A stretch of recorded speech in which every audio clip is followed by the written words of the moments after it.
Twin Sisters Digital Media presents The Princess and the Pea, written by Hans Christian Andersen, adapted by Carrie James, illustrated by Barbara Lanza. The Princess and the Pea. Once there was a prince who wanted to marry a princess.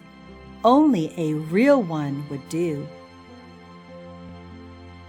So the young Prince Fastidious traveled the world and knocked on many castle doors to find his princess. But everywhere he went, things went wrong. There were lots of princesses to be found, but there was something not quite right about them all.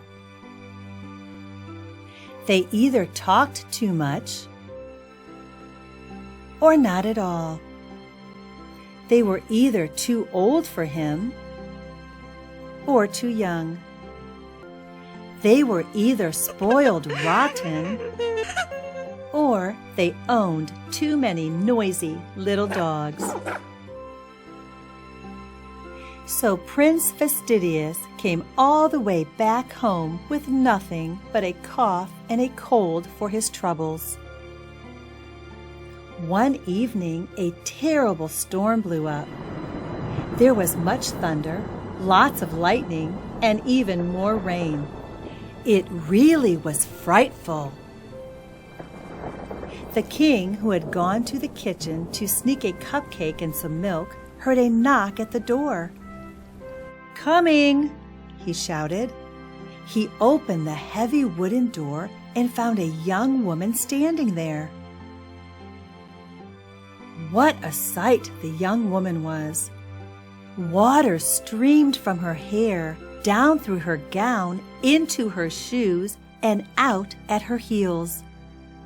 Yet she curtsied gracefully and said, "Your Majesty, I am Princess Rose of Royalton. May I come in?" "Why, yes, of course," replied the king. He left Princess Rose standing in the hall and ran to get his wife, the queen. "She says she's a princess," said the king. "We'll soon find out," replied the queen. The queen went downstairs to greet Princess Rose and give her some towels, a flannel nightgown, and a toothbrush. While the princess dried off and brushed her teeth, the queen had her sleepy servants strip the guest bed. Then she placed a little green pea on the bed frame. Next, the queen took 20 mattresses and piled them on top of the pea. After that, she took 20 goose feather quilts and piled them on top of the mattresses.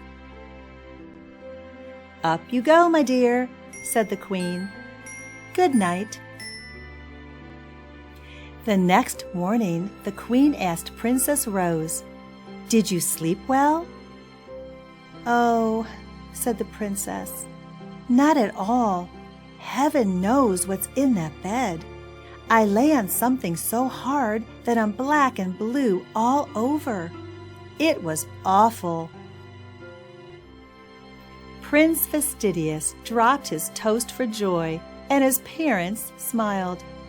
They could see that Princess Rose was a real princess, for only a real princess was delicate enough to feel one pea all the way through 20 mattresses and 20 goose feather quilts. "Would you like an English muffin?" said Prince Fastidious to Princess Rose. "Why, yes, that would be lovely," she replied shyly. "Lovely indeed," agreed Prince Fastidious. The young couple fell in love by dinner time, where the first course was split pea soup. It was not long before Prince Fastidious married his princess. As for the pea, they put it in the museum. It's still there for all to see, unless somebody has taken it. There, that's a true story. Good night.